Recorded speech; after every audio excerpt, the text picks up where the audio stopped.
ಎಲ್ಲರಿಗೂ ನಮಸ್ಕಾರ.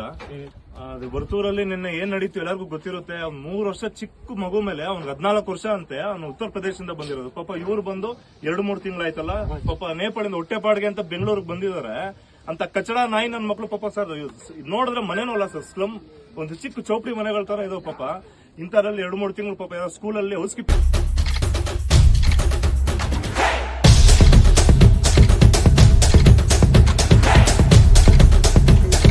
ಏರಿಯಾನಲ್ಲಿ ಇವತ್ತು ನಾವು ಬಂದಿರೋ ಉದ್ದೇಶ ಏನಂತ ಈಗಾಗಲೇ ಬ್ರದರ್ ಅವ್ರು ಹೇಳಿದ್ದಾರೆ. ನೋಡಿ, ಅವರು ಅಷ್ಟು ದೂರದಿಂದ ಬಂದು ನಮ್ಮ ಈ ಒಂದು ಸ್ಥಳೀಯವಾಗಿ ನಡೆದಿರುವಂತ ಘಟನೆ ಬಗ್ಗೆ ಅದನ್ನ ವಿಚಾರ ತಿಳ್ಕೊಂಡು ಇವತ್ತು ಅವರು ಈ ಸ್ಪಾಟ್ ಅಲ್ಲಿ ಯಾರು ಈಗ ಅವ್ರು ಹೇಳ್ದಂಗೆ ಈ ಫ್ರಂಟ್ ಮೀಡಿಯಾ ದೊಡ್ಡ ಮೀಡಿಯಾ ಅವರೆಲ್ಲ ಏನ್ ಮಾಡ್ತಾರೆ ಅಂತ ಹೇಳಿದ್ರೆ ಅವರು TRP ಎಲ್ಲಿ ಸಿಗುತ್ತೆ, ಎಲ್ಲಿ ಅವ್ರಿಗೆ ಚೆನ್ನಾಗಿ ಅವ್ರಿಗೆ ಅನುಕೂಲವಾಗಿರುವಂತ ಸ್ಥಳಗಳಲ್ಲಿ ಮಾತ್ರ ಹೋಗಿ ಈ ವಿಷಯಗಳನ್ನ ವಿಸ್ತಾರ ಮಾಡೋ ಕೆಲಸ ಇವತ್ತು ನಮ್ಮ ಕರ್ನಾಟಕದಲ್ಲಿ ಎಸ್ಪೆಷಲಿ ಇರುವಂತ ಮೀಡಿಯಾಗಳು ಅದೇ ಮಾಡೋದು. ನೋಡಿ, ಇಷ್ಟೊತ್ತಲ್ಲಿ ಲೈಟ್ ಇಲ್ಲ, ಬೆಳಕಿಲ್ಲ. ಪಾಪ ಅಷ್ಟೂರಿಂದ ಬಂದು ಬ್ರದರ್ ಅವರು ಇಲ್ಲಿ ಒಂದು ಅವಮಾನಿತವಾದ ಒಂದು ಘಟನೆ, ಒಂದು 3 ವರ್ಷದ ಮಗು ಮೇಲೆ ಒಬ್ಬ 14 ವರ್ಷದ ಒಬ್ಬ ಕಾಮುಕ ಒಬ್ಬ ಅವನ ಮನಸ್ಥಿತಿ ಅಂತದಂದ್ರೆ ಮೃಗಗಳು ಕೂಡ ಮಾಡಲ್ಲ ಆ ರೀತಿ ಮನಸ್ಥಿತಿ ಇರೋರ ಇಂಥ ಕೆಲಸಗಳು ಮಾಡ್ತಾರೆ. ಅವ್ರು ಹೇಳ್ತಾರೆ, ತಂದೆ ತಾಯಿ ಹೇಳ್ತಾ ಇದಾರೆ, ಆ ಮಗುನೇ ಬಂದ ಅವ್ನು ತೋರಿಸಿ ಈ ತರ ಮಾಡ್ದ ಅಂತ ಹೇಳುವಾಗ ಆ ತಂದೆ ತಾಯಿ ಅವ್ರಿಗೆ ಎಷ್ಟು ನೋವಿರುತ್ತೆ ಅದೆಲ್ಲ ಕೇಳಿಸ್ಕೊಡೋದಕ್ಕೆ. ಈ ರೀತಿ ಅಹಿತಕರ ಘಟನೆಗಳು ಸುಮಾರು ನಡೀತಾ ಇದೆ. ನಮಗೆ ನಮ್ಮ ದೇಶದ ಕಾನೂನು ತುಂಬಾ ಕಠಿಣವಾಗಿದ್ರು ಸಹ ಆ ಬ್ರದರ್ ಹೇಳ್ದಂಗೆ ಆ ಕಾನೂನಿಗೆ ತಪ್ಪಿಸ್ಕೊಳ್ಬಹುದು ಅನ್ನೋ ಒಂದು ಆಪ್ಷನ್ ಇಟ್ಕೊಂಡಿರೋದ್ರಿಂದ ಇವತ್ತು ಇಂಥವರೆಲ್ಲ ಮತ್ತೆ ಇದನ್ನ ಮಾಡೋದಕ್ಕೆ ಪ್ರಯತ್ನ ಪಡ್ತಾ ಇದ್ದಾರೆ. ಈಗ 14 ವರ್ಷ ಇರ್ಬೋದು, ಅವ್ರು ಹೇಳ್ದಂಗೆ 14 ವರ್ಷ ಇರ್ಬೋದು. 14 ವರ್ಷದಲ್ಲಿ ಒಂದು 3 ವರ್ಷದ ಮಗು ಮೇಲೆ ಅವನು ಈ ತರ ಮಾಡಿದಾನಂದ್ರೆ ಮೇಜರ್ ಆದ್ಮೇಲೆ ಅವ್ನು ಬಿಡುಗಡೆ ಆಗಿ ಬಂದ್ಮೇಲೆ ಇಂಥವು ಘಟನೆಗಳು ಎಷ್ಟು ಮಾಡಬಹುದು ಅವನು. ಹಾಗಾಗಿ ಕಾನೂನುಗಳಲ್ಲಿ ಸಹ ಕೆಲವೊಂದು ತಿದ್ದುಪಡಿಗಳು ಆಗ್ಬೇಕಾಗತ್ತೆ. ಇಂಥವ್ರನ್ನ ಕಠಿಣವಾಗಿ ಶಿಕ್ಷಿಸಿದ್ರೆ ಒಂದು ಭಯ ಇದ್ರೆ ಮತ್ತೆ ಯಾವನು ಈ ತರ ಮಾಡಬಾರದು ಅಂತ ಒಂದು ಕಾನೂನುಗಳು ಬರಬೇಕು. ಅದಕ್ಕೋಸ್ಕರ ಆಮೇಲೆ ಈ ಕ್ಷೇತ್ರ ಈಗ ಏನಾಗ್ತಾ ಇದೆ ನೋಡಿ, ನಮ್ಮ ಕರ್ನಾಟಕದಲ್ಲಿ ನಮ್ಮ ಬೆಂಗಳೂರು ಇವೆಲ್ಲರೂ ಒಳ್ಳೆ ಹೆಸರು ಪಡ್ಕೊಂಡಂತ ನಮ್ಮ ರಾಜ್ಯ ಇವತ್ತು ನೋಡಿ ಈ ರೀತಿ ಘಟನೆಗಳೆಲ್ಲ ಮಾಡಿದಾಗ ನಮ್ಮ ಕರ್ನಾಟಕಕ್ಕೆ, ನಮ್ಮ ಕ್ಷೇತ್ರಕ್ಕೆ ಇದು ನಾಚಿಕೆಗೇಡಿನ ಕೆಲಸ. ಇಲ್ಲೇನ್ ಮಾಡ್ತಾ ಇದಾರೆ, ಈ ಬಾಂಗ್ಲಾದೇಶದಿಂದ ಬಂದಿರಬಹುದು, UP ಅಲ್ಲಿ ಇವ್ರು ಬಂದವ್ರಿಗೆಲ್ಲ ಏನ್ ಮಾಡ್ತಾ ಇದಾರೆ, ಅವ್ರ ದಿಕ್ಕು ದಿವಾನ ಏನು ಗೊತ್ತಿಲ್ಲ, ಬಂದ ತಕ್ಷಣ ಅವ್ರಿಗೇನು ಒಂದು ಓಟ್ ಸಿಕ್ಕುತ್ತೆ ಅಂತ ಹೇಳ್ಬಿಟ್ಟು ಈ ಲೋಕಲ್ ಲೀಡರ್ಸ್ ಏನ್ ಮಾಡ್ತಾರೆ, ಸ್ಥಳೀಯವಾಗಿರೋರಿಗೆ ಏನಾದ್ರೂ ಒಂದು ವೋಟರ್ ID ಮಾಡ್ಬೇಕಂದ್ರೆ ಅವ್ರಿಗೆ ವೆರಿಫಿಕೇಶನ್ಸ್ ಅದು ಸರಿಲ್ಲ ಇದು ಸರಿಲ್ಲ ಮತ್ತು ರಿಜೆಕ್ಟ್ ಮಾಡಿ ಲಾಸ್ಟ್ ಟೈಮ್ ಎಲೆಕ್ಷನ್ ಅಲ್ಲಿ ಸ್ಥಳೀಯರಿಗೆ ಹೆಚ್ಚೋ ಜನಕ್ಕೆ ವೋಟ್ ಹಾಕೋಂತ ಅವಕಾಶ ಇಲ್ದಿರೋ ಮಾಡಿದ್ರು. ಎಲ್ಲೆಲ್ಲಿಂದ ಬಂದಿರೋ ಬಾಂಗ್ಳೂರಿಗೆ ಇವ್ರಿಗೆಲ್ಲರೂ ಸಹ ಆನ್ ಸ್ಪಾಟ್ ಅಲ್ಲಿ ಏನ್ ಮಾಡ್ಬಿಡ್ತಾರೆ, ವೋಟರ್ ID ಮಾಡ್ಕೊಟ್ಬಿಡ್ತಾರೆ. ನೋಡಿ, ಅವ್ರು ಇರೋದಕ್ಕೆ ಈ ತರ ಡೇರೆಗಳ ತರ ಹಾಕೊಟ್ಬಿಡ್ತಾರೆ. ಅವರ ಒಂದು ಎಲೆಕ್ಷನ್ ಟೈಮ್ ಅಲ್ಲಿ ಅವ್ರದ್ದೆಲ್ಲ ID ಕಾರ್ಡ್ಗಳು ಅವ್ರ ಹತ್ರ ಇರುತ್ತೆ, ಕರ್ಕೊಂಡ್ ಬಂದ್ಬಿಟ್ಟು ಒಬ್ಬೊಬ್ಬನೇ ಓಟ್ ಹಾಕ್ಸ್ಕೊಂಡ್ಬಿಡ್ತಾರೆ. ನೋಡಿ, ಈ ತರ ಘಟನೆಗಳಾದಾಗ ಯಾರನ್ನ ಕೇಳ್ಬೇಕು? ರೆಸ್ಪಾನ್ಸಿಬಿಲಿಟಿ ಇರುವಂತ ಈ ಕ್ಷೇತ್ರದಲ್ಲಿರುವಂತ ಯಾರು ಕ್ಷೇತ್ರದ ಶಾಸಕರು ಯಾರು ಇರ್ತಾರೆ, ಈ ಲೋಕಲ್ ಅಲ್ಲಿ ಲೀಡರ್ಸ್ ಯಾರು ಇರ್ತಾರೆ, ಇದ್ರ ಬಗ್ಗೆ ಸ್ವಲ್ಪ ಗಮನ ಹರಿಸಬೇಕಾಗುತ್ತೆ. ಮತ್ತೆ ಈ ರೀತಿಯ ಘಟನೆಗಳು ಮರುಕಳಿಸ್ತಿದ್ದಂಗೆ ನೋಡಿ, ಇಲ್ಲಿ ಒಂದು ಲೈಟ್ ವ್ಯವಸ್ಥೆ ಇಲ್ಲ, ರಾತ್ರಿ ಇಲ್ಲಿ ಯಾರನ್ನ ಕೊಯ್ದಾಕಿದ್ರೆ ಈ ತರ ಮಾಡಿದ್ರೆ ಯಾರು ದಿಕ್ಕು ಗಮನನೇ ಇಲ್ಲ. ಈ ಮೊದಲ ಫಸ್ಟ್ ಆಫ್ ಆಲ್ ಈ ಯಾರು ಲ್ಯಾಂಡ್ ಇದಕ್ಕೆ ಬಾಡಿಗೆ ಕೊಟ್ಟಿದ್ದಾರಲ್ಲ ಆ ಲ್ಯಾಂಡ್ ಓನರ್ಸ್ ಮೇಲೆ ಫಸ್ಟ್ FIR ಮಾಡಬೇಕು. ಈ ತರ ವ್ಯವಸ್ಥೆ ಇರುವಂತ ಜಾಗಗಳಲ್ಲಿ ನಿಮ್ಗೆ ಏನೋ 4 ಕಾಸು ದುಡ್ಡು ಬರುತ್ತೆ ಅಂದ್ಬಿಟ್ಟು ತಂದು ಈ ತರ ಕುರಿ ಮಂದಿ ತರ ತುಂಬಿಸ್ಬಿಟ್ಟು ಈ ತರ ಘಟನೆಗಳಾದ್ರೆ ಯಾರ ರೆಸ್ಪಾನ್ಸಿಬಿಲಿಟಿ? ಒಂದು ಜೀವದ ಬೆಲೆ ಗೊತ್ತಾ ನಿಮ್ಗೆ? 4 ಕಾಸು ಬರುತ್ತೆ ಅಂದ್ಬಿಟ್ಟು ಸತ್ತೋಗ್ಬಿಡ್ಬೇಕಾ? ಆ ಮಗು ಈಗ ಆ ವಿಷಯನ ನೋಡ ಅವ್ರು ಹೇಳುವಾಗ ಎಷ್ಟು ನೋವಿರುತ್ತೆ. ಹಂಗಾಗಿ ಕೂಡಲೇ ನಾನು ಹೇಳೋದೇನಂದ್ರೆ ಈ ಲ್ಯಾಂಡ್ ಓನರ್ ಯಾರಿದ್ದಾರೆ ಅವ್ರ ಮೇಲೆ ಫಸ್ಟ್ FIR ಆಗ್ಬೇಕು. ಈ ರೀತಿಯಾಗಿ ಯಾರು ಸಹ ಮತ್ತೆ ಈ ತರ ಯಾರು ಎಲ್ಲಿನೂ ಬೇರೆ ಕಡೆ ಈ ತರ ಜಾಗಗಳು ಕೊಟ್ರೆ ಅವ್ರಿಗೆಲ್ಲ ವ್ಯವಸ್ಥಿತವಾಗಿ ರೋಡ್ಗಳು, ಲೈಟ್ಗಳು ಬೇಕಾಗಿದೆ. ಅವ್ರು ಎಲ್ಲಾ ಸೌಲಭ್ಯಗಳು ಮಾಡ್ಕೊಟ್ಬಿಟ್ಟು ಬಾಡಿಗೆ ತಗೊಂಡು ತಿನ್ರಿ. ನಿಮ್ಗೇನು ಅವ್ರೆಲ್ಲ ಸತ್ರೆ ಸಾರಿ ನನ್ ದುಡ್ಡು ಬರ್ಬೇಕು ಅನ್ನೋ ಕಾನ್ಸೆಪ್ಟ್ ಇಟ್ಕೊಂಡು ಇದು ಮಾಡೋದ್ರಿಂದ ನೋಡಿ ಈ ತರ ಘಟನೆಗಳು ಆಗ್ತಾ ಇದಾವೆ. ಹಂಗಾಗಿ ಈ ವಿಷಯನ ನಾವು ನಮ್ಮ ಕ್ಷೇತ್ರದ ಶಾಸಕರವರೆಗೂ ಇದನ್ನು ಮುಟ್ಟಬೇಕು. ಅವ್ರು ಬಂದು ಕೂಡಲೇ ಯಾರು ನೊಂದಂತ ಆ ಸಂತ್ರಸ್ತರನ್ನ ಬಂದು ಅವ್ರಿಗೆ ಸಮಾಧಾನ ಹೇಳ್ಬೇಕು, ಸಾಂತ್ವನ ಹೇಳ್ಬೇಕು. ಇಲ್ಲಿರುವಂತ ಈ ಏರಿಯಾನ ಏನಿದೆಯೋ ಒಂದು ಲೈಟು, ಒಂದು ರೋಡ್ ವ್ಯವಸ್ಥೆ ಮಾಡಿಕೊಟ್ರೆ ಇಲ್ಲಿ ಇಟ್ಕೊಡ್ಲಿ, ಇಲ್ಲಾಂದ್ರೆ ಅವ್ರಿಗೆ ಅಲ್ಲಿ ವ್ಯವಸ್ಥಿತವಾಗಿರೋ ಜಾಗಗಳಿಗೆ ಅವ್ರನ್ನ ಕಳ್ಸಿಕೊಡೋಂತ ಕೆಲಸ ಮಾಡಬೇಕು. ಈ ಕೂಡಲೇ ಈ ಲ್ಯಾಂಡ್ ಓನರ್ ಮೇಲೆ FIR ಆಗ್ಬೇಕಿದು. ಆಕ್ಚುಲಿ ಈ ತರ ಯಾವನು ಮತ್ತೆ ಮಾಡಬಾರ್ದಂದ್ರೆ ಇದಾಗಬೇಕು. ಎಲ್ಲರಿಗೂ ನಮಸ್ಕಾರ. ವರ್ತೂರಲ್ಲಿ ನಿನ್ನೆ ಏನ್ ನಡೀತು ಎಲ್ಲರಿಗೂ ಗೊತ್ತಿರುತ್ತೆ. 3 ವರ್ಷ ಚಿಕ್ಕ ಮಗು ಮೇಲೆ ಅವ್ನಿಗೆ 14 ವರ್ಷ ಅಂತೆ. ಅವ್ನು ಉತ್ತರ ಪ್ರದೇಶದಿಂದ ಬಂದಿರೋದು. ಪಾಪ ಇವ್ರು ಬಂದು 2-3 ತಿಂಗಳಾಯ್ತಲ್ಲ. ಪಾಪ ನೇಪಾಳಿಂದ ಹೊಟ್ಟೆಪಾಡಿಗೆ ಅಂತ ಬೆಂಗಳೂರಿಗೆ ಬಂದಿದ್ದಾರೆ. ಅಂತ ಕಚಡ ನಾಯಿ ನನ್ನ ಮಕ್ಳು ಪಾಪ ಸರ್ ನೋಡಿದ್ರೆ ಮನೇನೂ ಅಲ್ಲ ಸರ್, ಸ್ಲಮ್ ಒಂದು ಚಿಕ್ಕ ಚೌಪಡಿ ಮನೆಗಳ ತರ ಇದಾವೆ ಪಾಪ. ಇಂಥದ್ರಲ್ಲಿ 2-3 ತಿಂಗಳು ಪಾಪ ಸ್ಕೂಲಲ್ಲಿ ಹೌಸ್ ಕೀಪಿಂಗ್ ಮಾಡೋರು ಹುಡುಗಿ ತಂದೆಯವರು ತುಂಬಾ ನೋವಾಗುತ್ತೆ ಸರ್. ಅಂತ ಮಕ್ಕಳನ್ನ ಬಿಟ್ಬಿಟ್ಟು ಕೆಲ್ಸಕ್ಕೆ ಹೋದಾಗಿಂತ ಕಚಡ ನಾಯಿ ನನ್ನ ಮಕ್ಕಳು ಮಾಡ್ತಾರೆ. ಆದ್ರೆ ನಮ್ ಕಾನೂನು ಏನ್ ಹೇಳ್ಬೇಕು ಅಂತ ಕೊಡ್ತಾ ಇಲ್ಲ. ಇವಾಗೆಲ್ಲ ಕಾನೂನು ಯಾರು ಭಯ ಪಡ್ತಿಲ್ಲ ಸರ್. ಎಲ್ಲ ಕಾನೂನು ಇದೆ ಅಂತಾನೆ ತಪ್ಪು ಮಾಡ್ತಾ ಇದಾರೆ. ಬಿಡು ಎಸ್ಕೇಪ್ ಆಗ್ಬೋದು, ಆರಾಮಾಗಿ ಪೊಲೀಸ್ ಅವರ ಪ್ರೊಟೆಕ್ಷನ್ ಕೊಡ್ತಾ ಇದಾರೆ, ಜೈಲ್ಗೆ ಆಗ್ತಾ ಇದಾರೆ, ಜೈಸಿಗೆ ಆಗ್ತಾ ಇದಾರೆ. ಅವ್ರಿಗೆ ಅದೇ ಧೈರ್ಯ. ಅವ್ನು ಮೈನರ್ ಅಂತೆ, ಸ್ವಲ್ಪ ವರ್ಷ ಇಟ್ಕೊಂತಾರೆ, ಮೇಜರ್ ಆದ್ಮೇಲೆ ಕಳಿಸ್ತಾರೆ, ಆರಾಮಾಗಿ ಈಚೆ ಬಂದು ಇನ್ನು ಅಫಿಷಿಯಲ್ ಆಗಿ ರೇಪ್ಗಳು ಮಾಡ್ಕೊಂಡು ಸಾಯ್ತಾರೆ. ಇದ್ರ ಬಗ್ಗೆ ಏನು ಹೊಟ್ಟೆ ಉರಿತದೆ ಪಾಪ. ಇವನ್ನೆಲ್ಲ ನೋಡಿದ್ರೆ ಏನ್ ಹೇಳ್ಬೇಕು ಅಂತ ನನಗೆ ಗೊತ್ತಾಗ್ತಾರೆ ಸರ್. ಅಂದ್ರೆ ಆ ಚಿಕ್ಕ ಮಗು ಬಂದು ತೋರಿಸ್ತಿದ್ಯಂತೆ, ಇವನೇ ನಾನು ಮಾಡಿದ್ದು, ಈ ತರ ಆಯ್ತು ಅಂತ ಹೊಟ್ಟೆ ಉರಿತ ಸರ್. ಇನ್ನ ಪುಟ್ಟ ಮಗು ಸರ್. ಆ ಮಗು ಅವ್ರ ಅಣ್ಣ ಇವರು ಪಾಪ. ಏನ್ ಹೇಳ್ಬೇಕು ಅಂತ ಅರ್ಥ ಆಗ್ತಾ ಇಲ್ಲ ಪಾಪ. ವರ್ತೂರವ್ರು ನಮ್ಗೆ ನಾನು ಕರೆದಿದ್ದಕ್ಕೆ ಒಂದು ಮಾತಿಗೆ ಇಷ್ಟು ಜನ ಬಂದು ಏನಕ್ಕೆ ನಿಂತ್ಕೊಂಡಿದೀವಿ ಅಂತಂದ್ರೆ ಒಂದ್ ಮಾನವೀಯತೆ ಅಷ್ಟೇ ಸರ್. ನಮ್ಮನೆ ಹೆಣ್ಮಗು ಆದ್ರೆ ನಾವು ಹೆಂಗ್ ನಿಂತ್ಕೊಂತೀವಿ ಅದೇ ತರ ಬಂದು ನಿಂತ್ಕೊಂಡಿದ್ದಾರೆ. ದಯವಿಟ್ಟು ನಿಮ್ಗೆಲ್ಲರಿಗೂ ಮನಸ್ಸಿಂದ ಎಲ್ಲರಿಗೂ ಥ್ಯಾಂಕ್ಸ್ ಹೇಳ್ತೇನೆ ಸರ್. Thank you sir. ನೀವು ದೂರದಿಂದ ಬಂದು ನಮಗೋಸ್ಕರ ಲೋಕಲ್ ಆದ್ರೂ ನಮ್ಮವರು ಅಂತ ನೀವೆಲ್ಲ ಬಂದು ಸಪೋರ್ಟ್ ಮಾಡ್ತಾ ಇದೀರಾ. ಸಪೋರ್ಟ್ ಅಂದ್ರೆ ಸರ್ ನಾವೇನ್ ಇಲ್ಲೇನು ಹೀರೋಗಳಾಗಕ್ಕೇನ್ ಬಂದಿಲ್ಲ ಸರ್. ನಾವ್ ಹೀರೋಗಳಾಗಂಗ ರೀಲ್ಸ್ ಮಾಡ್ಕೊಂಡು ಮನೇಲಿ ಕೂತ್ಕೊಂಡು ನಾವು ಶೋಕಿ ನಾವು ಮಾಡ್ತೀವಿ ಸರ್, ಇಲ್ಲ ಅಂತಲ್ಲ. ಮಾನವೀಯತೆಯಿಂದ ಮನುಷ್ಯತ್ವದಿಂದ ಬಂದಿದೀವಿ. ನಮ್ಮ ಕೈಲ ಏನೋ ಸಹಾಯ ಆಗುತ್ತಾ, ಒಳ್ಳೇದಾಗುತ್ತಾ. ಈ ತರ ಆದಾಗ ಏನ್ ದೊಡ್ಡ ಶಿಕ್ಷೆ ಆದ್ರೆ ನಿಲ್ಲುತ್ತೆ ಅನ್ನೋ ಕಾರಣಕ್ಕೆ ನಾವ್ ಇಲ್ಲಿ ಬಂದು ನಿಂತ್ಕೊಂಡು ಮಾತಾಡ್ತೀವಿ ಅಷ್ಟೇ ಸರ್. ಅದು ಹೊರತು ಇನ್ನೇನು ಇಲ್ಲ. ಈ ಜಾಗಗಳು ತೋರಿಸ್ತೀನಿ ಬೇಕಂದ್ರೆ ನೋಡಿ ಹೇಗಿದೆ ಅಂತ. ನಮ್ಮ ರಾಜಕಾರಣಿಗಳು ನೀವೇನ್ ಮಾಡ್ತಾ ಇರ ಅಂತ ನಾನೇ ನಿಮ್ ಮಕ್ಕಳ್ದಂಗೆ ಪ್ರಶ್ನೆ ಕೇಳ್ತಾ ಇದ್ದೀನಿ. ನಿಮ್ ಟಿವಿ ಅವ್ರಿಗೂ ಅಷ್ಟೇ, ನಿಮ್ಗೆಲ್ಲ ಬೇಕಾಗಿಲ್ಲ ನ್ಯೂಸ್ಗಳು. ಸಾವಾದ್ರೆ ಬರ್ತೀರಾ, ಓಡಾಡ್ ಬರ್ತೀರಾ. ನಿಮ್ಗೆ ಸಾವಾಗ್ಬೇಕು, ಅವಾಗ ನಿಮ್ಗೆಲ್ಲ ನ್ಯೂಸ್, ಅವಾಗ TRP, ಅವಾಗೇ ಬರ್ತೀರಾ. ರಾಜಕಾರಣಿಗಳಿಗೂ ಅಷ್ಟೇ, ಸಾವಾದ್ರೆ ಬರ್ತೀರಾ. ಯಾಕೆ? ಓಟ್ಗಳು ಬೇಕಲ್ಲ. ಅರೆ ಜಾಗ ನೋಡಿ ಹೆಂಗಿದೆ. ಇಂಥ ಲೈಟ್ಗಳಿಲ್ಲ, ಓಟ್ಗಳು ಮಾತ್ರ. ಇದು ಯಾಕೆ ಕೌನ್ಸಿಲರ್ ಇದು ಬರುತ್ತೋ ನಂಗೆ ಗೊತ್ತಾಗ್ತಿಲ್ಲ. ನಾಚಿಕೆ ಆಗ್ಬೇಕು ಸರ್. ದೇವರೊಳಗೆ ಇಟ್ಟಿರ್ತೀನಿ. ತಪ್ಪು ತಿಳ್ಕೊಬೇಡಿ ಸರ್. ನೀವು ನಮ್ಮವರೇ ಇರ್ಬೋದು, ಬೇರೆಯವರೇ ಇರ್ಬೋದು, ನನಗೆ ಗೊತ್ತಿಲ್ಲ ಸರ್. ದೇವರೊಳಗೆ ನಾಚಿಕೆ ಪಡ್ಬೇಕು ಸರ್. ಇಂಥ ಜಾಗ ಒಂದ್ ಲೈಟ್ ಇಲ್ಲ, ಯಾರು ಸತ್ರು ಹೋಗಿ ಕೇಳೋರಿಲ್ಲ, ಏನೇ ಆದ್ರೂ ಕೇಳೋರಿಲ್ಲ ಸರ್. ಇಂಥ ಜಾಗದಲ್ಲಿ ಇದರ ಜನ ಬೇಕಾದ್ರೆ ತೋರಿಸ್ತೀನಿ. ಇದಕ್ಕೇನ್ ಮಾಡಬೇಕು ವರ್ತೂರವ್ರ ಜನ ನೀವೇ ನಿಂತ್ಕೊಂಡ್ ಮಾಡಿ ಸರ್.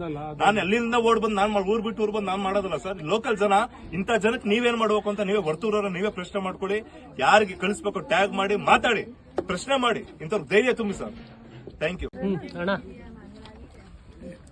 ಸರ್. ಹಂಗೆ ನಿನ್ನೆ ನೈಟ್ ನೇಪಾಳವ್ರಿಗೆ ತರ ಆಗಿದೆ ಅಂತ ನಮ್ಮ ಕನ್ನಡಿಗರ ಲೋಕಲ್ ಇರೋ ಜನ ಎಲ್ಲ ಹೋಗಿ ಕೇಳಿದಕ್ಕೆ ಏನಾಯ್ತು ಅಂತ ಕೇಳಿದಕ್ಕೆ ಇವ್ರ ಟೀಮ್ ಅವ್ರಿಗೆ ಏನೋ ಒಂದು ಅವಮಾನಗಳಾಗಿದೆ ಸರ್. ಸ್ಟೇಷನ್ ಅಲ್ಲೇ ನೀನೇ ನ್ಯಾಯ ಕೊಡಿಸ್ಬಿಡ್ತಾರೆ, ಒದ್ದೋಗಿ ಈಚೆ ಹೋಗ್ರು ಅಂತ ಹೊಡಿಯೋದು, ಈಚೆ ತಳ್ಳೋದೆಲ್ಲ ಮಾಡಿದಾರಂತೆ. ಏನ್ sir police station writer sir? ಈಗ ಸ್ವಾಭಾವಿಕವಾಗಿ ಈ ರೀತಿಯಾದ ಅಮಾನ್ಯಯುತವಾದ ಕೃತ್ಯಗಳು ನಡೆದಾಗ ಏನೋ ಒಂದಷ್ಟು ಮಿಡಿಯುವಂತ ಮನಸ್ಸುಗಳು ಎಲ್ರಿಗೂ ಆ ಮನಸ್ಥಿತಿ ಬರಲ್ಲ. ಒಂದು ಅಲ್ಲಿ ನಡೆದಿರುವಂತಹ ಘಟನೆ ಕುರಿತಾಗಿ ಮನಮರಿಗೆ ಪಾಪ ಅವ್ರು ಎಲ್ಲಿಂದ ಹೊಟ್ಟೆಪಾಡಕ್ಕೆ ಬಂದಿರೋರು, ಅವ್ರಿಗೇನೋ ಆಯ್ತು, ಅವ್ರಿಗಾಗಿರೋ ಅನ್ಯಾಯನ ನಾವು ಒಂದು ಅವ್ರಿಗೆ ಸಪೋರ್ಟ್ ಆಗಿ ನಿಂತ್ಕೊಂಡು ಅಂತ ಹೋದಾಗ ಪೊಲೀಸ್ ಸ್ಟೇಷನ್ಗಳಲ್ಲಿ ನಮ್ಮ ಪೊಲೀಸ್ ಅವರು ಸಹ ನಿಮ್ಮ ವರ್ತನೆಗಳು ಚೆನ್ನಾಗಿರ್ಬೇಕು. ಯಾಕಂದ್ರೆ ಬಂದಾಗ ನೀನೇ ನ್ಯಾಯ ಕೊಡ್ತಿರ್ಬೇಕು. ಪ್ರತಿಯೊಬ್ಬ ಪಬ್ಲಿಕ್ಗೂ ಸಹ ನಮ್ಮ ದೇಶದಲ್ಲಿ ಇರ್ಬೋದು, ನಮ್ಮ ಇರುವಂತಹ ಪ್ರಾದೇಶಿಕ ಸ್ಥಳಗಳಲ್ಲಿ ಯಾವುದೇ ಘಟನೆಗಳು ನಡೆದ್ರೆ ಪ್ರಶ್ನೆ ಮಾಡುವ ತಕ್ಕ ಅವ್ರಿಗಿದೆ. ನೀವು ಅದನ್ನ ಕೇಳಬೇಕು. ಹಂಗನ್ಬಿಟ್ಟು ನೀವು ಅವ್ರನ್ನ ಎದುರಿಸಿ ಬೆದರಿಸಿ ಕಳಿಸ್ಬಿಟ್ಟು ಇದು ಸರಿಯಾಗಿಲ್ಲ. ನಿಮ್ಮ ವರ್ತನೆಗಳನ್ನು ಬದಲಾಯಿಸ್ಕೊಡ್ರಿ. ಯಾವುದೇ ಪಬ್ಲಿಕ್ ಆಗ್ಲಿ ನಿಮ್ ದೇಶಗಳಿಗೆ ಬಂದಾಗ ಅವ್ರ ಕಷ್ಟನ ಅನಿಸಿ ಅವ್ರಿಗೆ ಏನ್ ಬೇಕಾದ್ರೆ ಸೂಕ್ತ ಪರಿಹಾರ ಕೊಡ್ರಿ. ಇಲ್ಲಾಂದ್ರೆ ಅವ್ರಿಗೆ ಅರ್ಥ ಮಾಡಿಸುವಂತ ಕೆಲಸ ಆದ್ರೂ ಮಾಡ್ಬೇಕಲ್ವಾ ನೀವು? ಬಂದ ತಕ್ಷಣ ಏಕಾಏಕಿ ಈ ರೀತಿ ಎಲ್ಲ ಮಾಡೋದು, ಅಸಭ್ಯ ವರ್ತನೆಗಳು ತೋರಿಸೋದು ಇದು ಖಂಡನೀಯ. ಹಂಗಾಗಿ ಈ ರೀತಿ ನಡೆಸೋದಕ್ಕೆ ಆ ಸ್ಟೇಷನ್ ಯಾರು SO ಇರ್ತೀರಿ ನೀವು ನಿಮ್ಮ ಸಿಬ್ಬಂದಿ ವರ್ಗಕ್ಕೆ ಎಜುಕೇಟ್ ಮಾಡಬೇಕು. ಯಾರು ಬಂದರೂ ಸಹ ಈ ರೀತಿ ವರ್ತನೆಗಳು ಮಾಡಬಾರದು. ಮುಂದೆ ಇದೇ ರೀತಿ ನಡೆದ್ರೆ ನಾವು ಹೋಮ್ ಮಿನಿಸ್ಟರ್ ಸಹ ಈ ವಿಷಯಗಳ ಕುರಿತಾಗಿ ನಾವು ಕಂಪ್ಲೇಂಟ್ ಕೊಡ್ಬೇಕಾಗತ್ತೆ. ಹೇಳ್ತಾರ ಲೋಕಲ್ ಆಗ್ಬಿಟ್ಟು ನೀವೇನ್ ಸಂಘಟನೆ ಆಗ್ಬಿಟ್ರೆ ನೀನ್ ಬಂದಿದ ತಕ್ಷಣ ನ್ಯಾಯ ಕೊಟ್ಬಿಡ್ತಾರ? ಕೊಡಲ್ವಲ್ಲ. ಕಾನೂನು ರೀತಿನಲ್ಲಿ ಏನಾಗುತ್ತೆ ಆಗುತ್ತೆ, ಹೋಗಪ್ಪ ನೀನು ಅನ್ಬಿಟ್ಟು ಅವ್ರವ್ರ ಮೇಪಡದವ್ರನ್ನೆಲ್ಲ ಲಾಟಿನಲ್ಲಿ ಹೊಡೆದು ಕಳಿಸ್ತಾರೆ. ಮೇಲೆ ನಿಂತ್ಕೊಂಡು ವಿಡಿಯೋ ಮಾಡಿಸ್ತಾರೆ.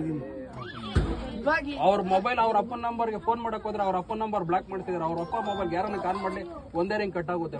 ಫೋನೇ ಹೋಗಲ್ಲ. ರಾತ್ರಿ 11 ಗಂಟೆನಿಂದ ಬೆಳಗ್ಗೆವರೆಗೂ ಮಾಡಿರೋದು ಫೋನೇ ರಿಂಗ್ ಆಗಲ್ಲ. ಅಪ್ಪನಿಗೆ 2 ರಿಂಗ್ ಕಟ್ ಆಗುತ್ತೆ ಫೋನ್.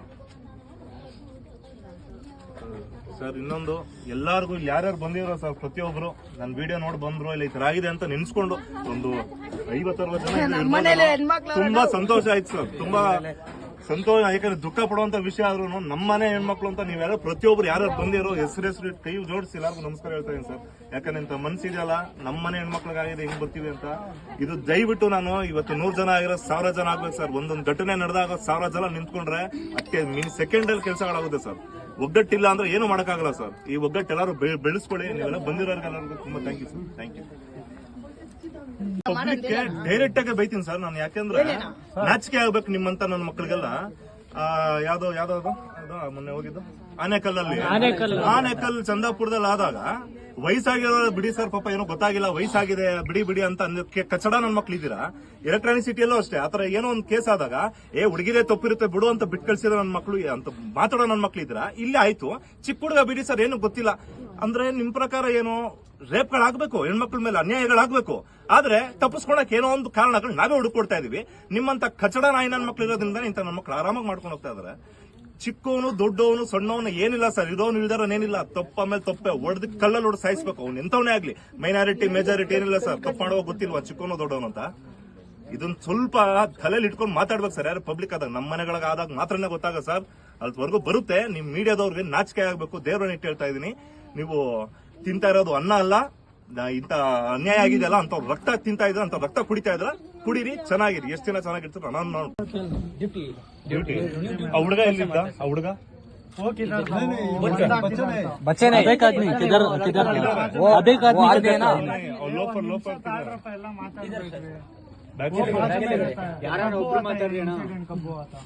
ನಿಮಿಷ ಇರೋ.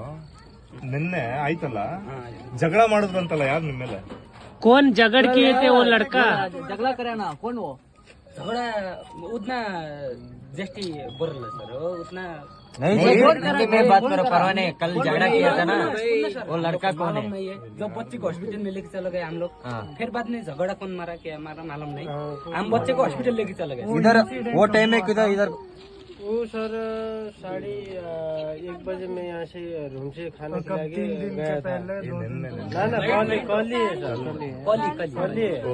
वो मैं 1:30 बजे काम पे गया था.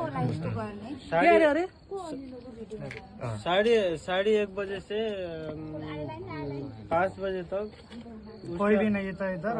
बच्चे थे और बंदा था ना इधर. उसके अंदर बच्चे आराम है, कुछ नहीं हुआ. कुछ नहीं है ना?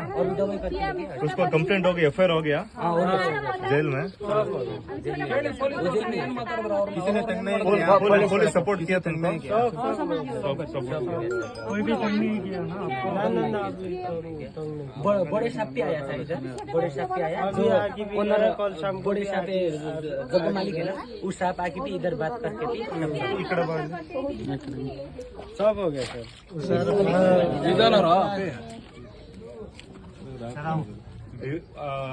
ಈ ಫಸ್ಟ್ ಟೈಮ್ हो गया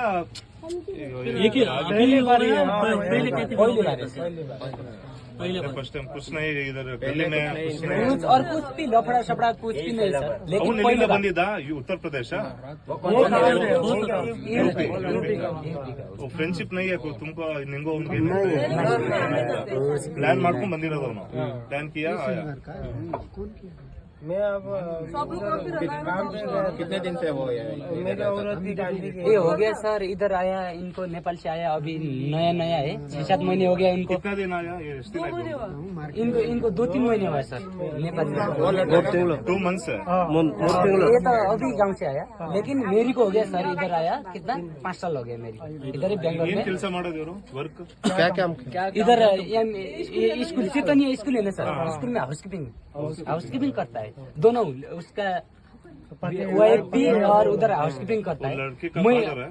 सर सब पूरा उधर ही करता है. मैं MPS मार्थली न्यू पब्लिक स्कूल में करता हूँ हाउसकीपिंग करता है सर. लेकिन अभी उनके उधर ही करता है. लेकिन हाउसकीपिंग करता है. बेटा लोग इधर कोई एक ही लड़की है और बेटा है इनका, उधर ही है, छोटा बेटा है. लेकिन वो कर दिया, वो बेटा इधर ही घूमने को चला गया दोस्त के साथ. बच्चे को वैसे कर दिया. वो कब से यहाँ पर है? उसको अल्ले माँ ಹೊಡಿಬೇಕು ತಾನೆ ಸರಿಯಾಗಿ? उसको मारना है ना, उसको क्यों छोड़े आप? पकड़ के. लेकिन आप पूछो सर, आप जो छोटी बेटी है ना, बेटी को पूछो कैसे किया बोलेगा तो पूरा ये आदमी ऐसे किए छोटा बेटी बोलती है. हाँ, ಮಗುನೇ ಹೇಳಿದ್ದೆ ಅಂತಣ. ऐसे किए पूरा बोलता है. कितना साल है वो बच्चे का? वो 3 साल की है. 3 साल की. वो कौन आदमी था भैया? कितना आदमी था वो? एक ही बंदा आया. उसका फ्रेंड्स इधर है? उसका वाइफ है? उसका मम्मी वो क्या काम करता वो आदमी? वो भी ऐसे है हाउसकीपिंग है. ಕಟ್ ಮಾಡುವ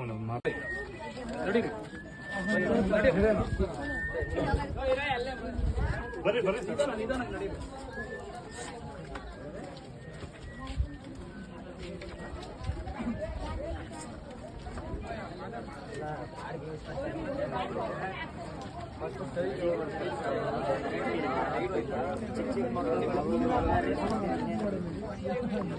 ಇದೆಲ್ಲ ತೋರಿಸು ಮನೆ, ಇದೆಲ್ಲ ಕಟ್ ಮಾಡಿ ಇನ್ನೊಂದ್ಸತಿ ಇದೆಲ್ಲ ತೋರಿಸಿ ಈ ಕಡೆ ಎಲ್ಲ ತಿರ್ಗ್ಸಿ.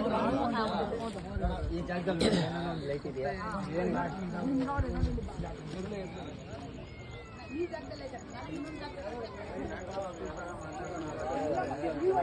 ಮನೆ ಕ್ರಿಶ್